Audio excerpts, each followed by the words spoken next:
What I love about Reacher is he's off the grid. He's a character that really has his own moral code.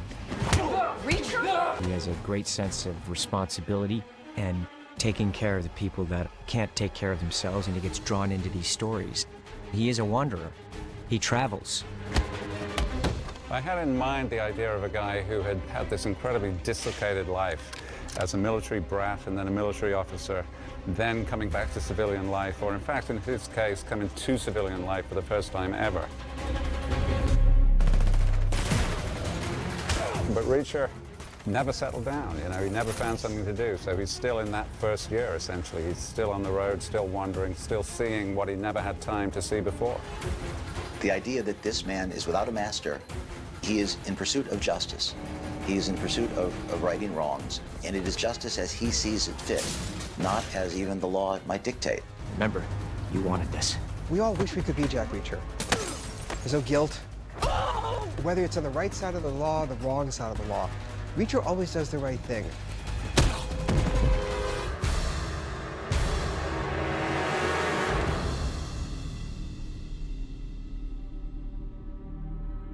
All of us felt that the first movie really introduced the character in a strong way, but that there was more that we could reveal about his backstory, that, you know, there could be at least some more internal experience of this person and what his choices have been in life. When it became clear that we were making a second movie, and that's never assured, Chris McQuarrie, who's also producing the movie, and I went to Tom's house, and I took all the books, like 18 of the books, and I lined them up on his patio. And I took out one shot and put it in the back of the box, and we had just done that book. And we went through each one of Lee Child's books, because we've all read them, talking about positives and negatives and what would be hard, and do you want to shoot in snow, do you don't? What is attractive and tough on a movie basis from each book? And that was a delight. The books are not sequential. You know, the books are completely standalone adventures, so you don't have to have read any of the previous books to understand this book. And so it was very logical that they could just look at them all and pick out the one they wanted. Never Go Back, which came out only 2 years ago, was attractive for a couple different reasons. One, it's actually the best reviewed book of all of them. Now, these books have gotten fantastic reviews, but this one even ended up on the New York Times list of 10 best books at the end of 2014. It's that sort of beloved. Secondly, the characters of Susan Turner and Reacher's dilemma with the character of Samantha. Once, you know, Tom and I read that novel, those two characters afford us an opportunity to explore Jack Reacher in a way that is rare. I'd like to say we sort of debated about many different novels, but it was a pretty easy choice. This is the second film that I made with Ed Zwick, someone who I greatly admire. I think he's such a fine, fine filmmaker. We made Last Samurai together, and it was such a privilege to be able to make that movie, and for me a privilege to be able to work with him again and have this kind of collaboration in this kind of movie with him. You know, he's someone who really, I think, understands a character like Reacher and really wanted to go in and embrace this world, and does it beautifully. It's a fun genre that I felt has the possibility of being that and more, and yet had never done anything in that genre. I've obviously done things that have a lot of action. I've done things that are about characters and deep relationships, but never combined them. And when Tom called and said, would you be interested? My first response was, well, gee, I've never done a sequel before. I've never done a franchise. It's not anything that I might necessarily be inclined to think of doing. And he said, well, just read the book. And I did. And I saw within it the possibility of doing something that I've always wanted to do, which is to say, work in that genre and yet try to bring to it things that interest me just as much in movies having to do with the relationships among people. I think the reason they approached us was because this particular novel has more relationships in it than most of the Jack Reacher novels. You know, he's got this involvement with Susan Turner, he's got involvement with this girl who could be his daughter. So what's interesting is you take this character, this classic American loner, Jack Reacher, and you put him up against these people that he could love, that he could become connected to, and what's he going to do? You know, part of the enjoyment of this was watching this guy, you know, who's really so comfortable being by himself, sort of be with these people that he comes to care about. Go. Why does he get to have a phone? Hold on. You need to be quiet. Okay, sorry. I'm excited about this next film to see what is it that the audience is going to respond to in this next phase as we carry on. With this story, we're going to take it off into a little area, you know, with Turner and with Sam, you know, this dysfunctional family on the road. And then we're still going to give them Reacher and the satisfying kind of action that we have. And also you're going to explore, you know, part of America. New Orleans is featured in this. So that's also very much a character in these films. It's also how do I play with audience expectations, try to exceed those expectations, and also, you know, challenge ourselves as storytellers. We knew we wanted to do Never Go Back, the novel, but we inherited a problem. One of the things we liked most about this book is Jack Reacher travels to Washington, D.C. to meet Susan Turner. Susan Turner's a major in the United States Army and has Reacher's old job. Now, the problem we inherited is their conversation started in a book called 61 Hours. The initial contact between Reacher and Turner happens, I think, 2 books earlier, where he talks to her on the phone. And typical of Reacher, he just likes the sound of her voice. There's something intriguing. She's got this husky, sexy voice on the phone. And, you know, Reacher's got to be somewhere, got to be doing something. So he thinks, you know what, I'm going to go and take her out to dinner. Just like that. Yeah, I was thinking maybe I owe you dinner for what you did.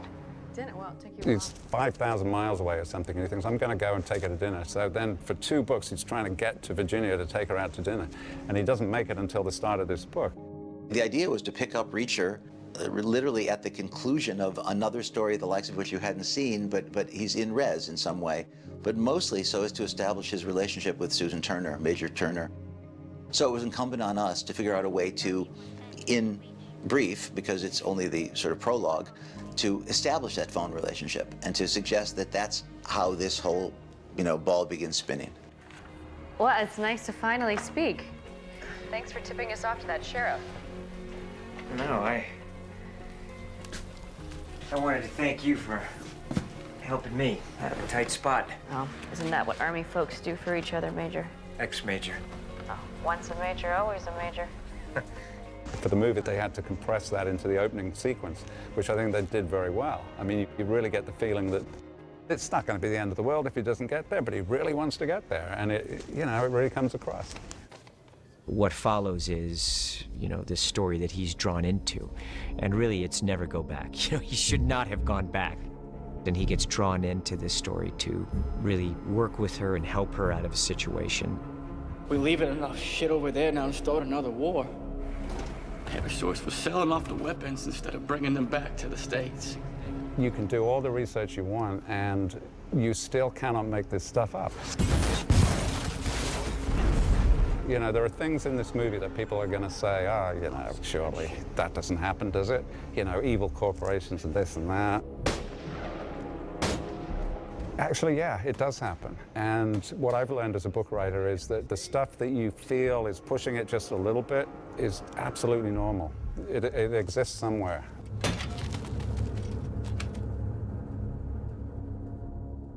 The way that I work on a story is we're just constantly going over it. You know, you have it, you've got the script, you're just constantly going through it, making sure that you leave no stone unturned.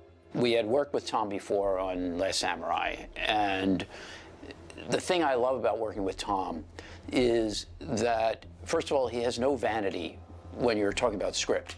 He's not thinking about what's going to make his character look good or anything that many actors think about. He's only thinking about what's going to make this a great movie. And all of his efforts are about how can every piece of this pay off and how can you achieve the objectives you want to achieve in this movie. He was very sensitive to the adaptation, but also bold about it in as much as exactly like I would want him to do. And I remember having a conversation with him right at the beginning saying, you know, do whatever you need to do. Because I firmly believe a movie is different from a book. It has different requirements. And therefore, Ed needed to have the emotional freedom to do whatever he needed to do. Lee's a force of nature. I mean, the fact that he has, you know, not just created this genre, but has been so prolific, and yet prolific in this way that has managed to maintain audiences' interest over, you know, so many books. I think that's because there's something in these books that is a little bit of an anthology. It's not the same story over and over. Lee, because he has such an avid curiosity about the world and about different situations, has managed to keep this going and keep it interesting each time. People just want a great story where people feel like there's someone who's just outside of the system, righting wrongs. And it's as simple as that, you know?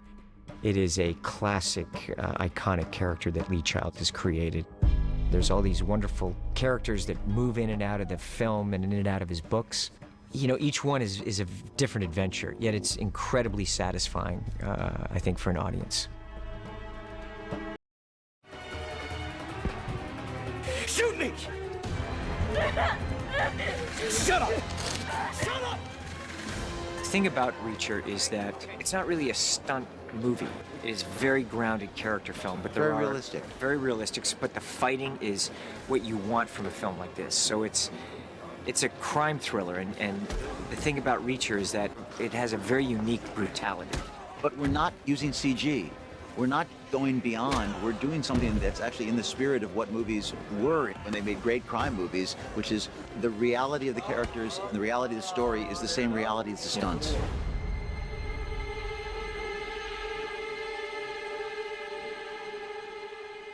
We were never supposed to be shooting the rooftops of New Orleans. It was a much different sequence where they stayed on the ground the whole time. And they'd come out of the hotel and ran down the street. When we got to New Orleans and Tom and I and Ed were walking around the corridor, our minds immediately went to, it's the most cinematic location, this incredible French architecture, these very narrow streets, in this very old and beautiful section of the city. We should get them up on the rooftops with the beautiful New Orleans night sky and fireworks going over their heads. And then we just kept adding, what if there was a parade and thousands of people on the street and climbing up to the rooftops? It became the finale of our movie. It's like we're inside the city and we're above the city. And at night with these lights, I think, you know, you look at what Oliver's done in terms of the lighting, and I think, you know, our set design, you know, we just got a great crew here. It's also true that it's often the juxtaposition. There's a parade and it's festive and it's beautiful, but at the same time, above it, there's a very scary thing happening, which is the chase and is the climax of the movie.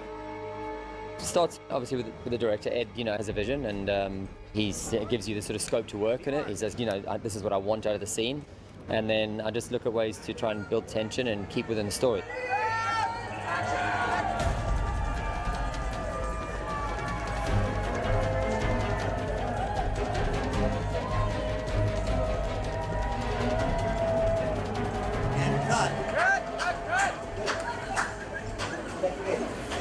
I'm really the only one who applauds. I think any of us could do that.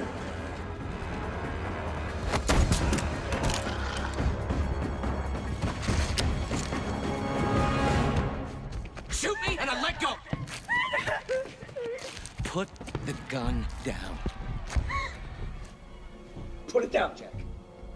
I'm gonna put the gun down, Jack, okay?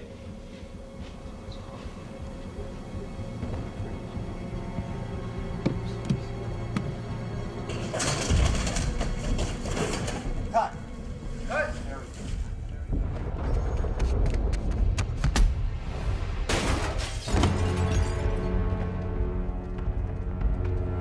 Roll sound. Tom, you started almost to your forehead like you've hit the ground and you're coming up from it. Ready? Yep. Press into the ground and action. What was really interesting is Wade created a very specific and thoughtful fight sequence that would be great on its own. I was thinking, oh, this needs to go fast, fast, fast, fast, and then I die, and then, you know, he kills me, and I get, you know, thrown to the edge of this building. And Tom's impulse was to actually let everything slow down, to raise more suspense for the audience, to ask more questions, to really make it feel like, I mean, we know Jack Reacher's gonna win, and he even said this, but we really want to feel the danger. We want to feel like that he could possibly lose. It's a lot of fun, and I'm very fortunate to produce both the Mission Impossible movies and the Jack Reacher movies, because we're constantly smiling on set and talking about the difference between Ethan and Reacher.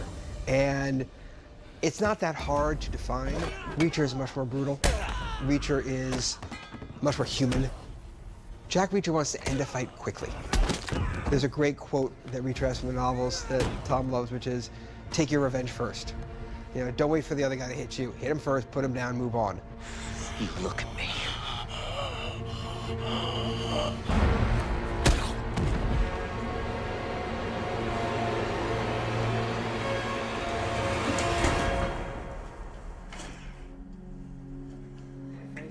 What am I supposed to say? Oh, right, that's right here. Come on, that way. guys! Here.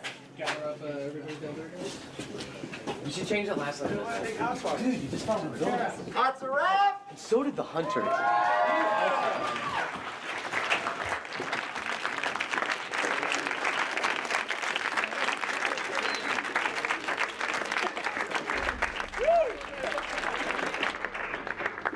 All right, well, let me just go first. Let me just say that for some of us, we've done this many, many, many times and been in this moment many, many times, and for some of us, it's our first time. It's never easy, and it's always bittersweet, because we've had real times together.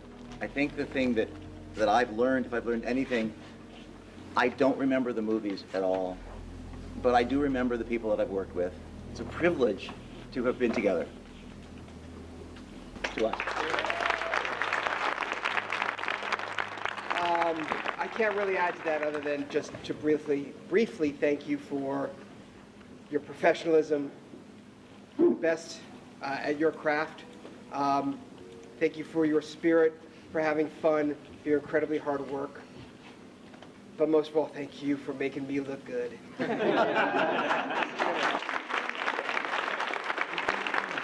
I love movies. I love making movies, and it's the spirit that we all have together in doing this. And when you see that final product, I know it's not just me. It's all of us together, and I feel so privileged to work with Ed. This is our second one together, and I look forward to many more. You are a beautiful filmmaker, really an incredible storyteller, and I love your direction. This cast that we have here, you know, I greatly admire all of you all and appreciate the team effort every single day. It was always the laughs and when we needed it, and the focus when we needed it. And Granger, thank you. I don't know how many we've made. I've lost count, but they're really outstanding. And all of you all. I can't, just every single day, I really appreciate it, and I hope you know that. I hope I hope you really know how much I appreciate it, and thank you. Very, very special.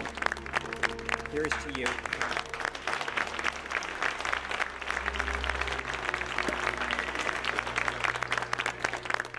All the people that I work with, they think the same way I do, which is like, whatever it takes. It's not you can't do it, it's how can we do it? And that's the people I want to be around, who can create and can make things happen, are very productive. You know, I make a lot of movies. I go to every single department. I'm working with all of them, and they know me, and I know them. And I'm really proud of what we've accomplished together on this.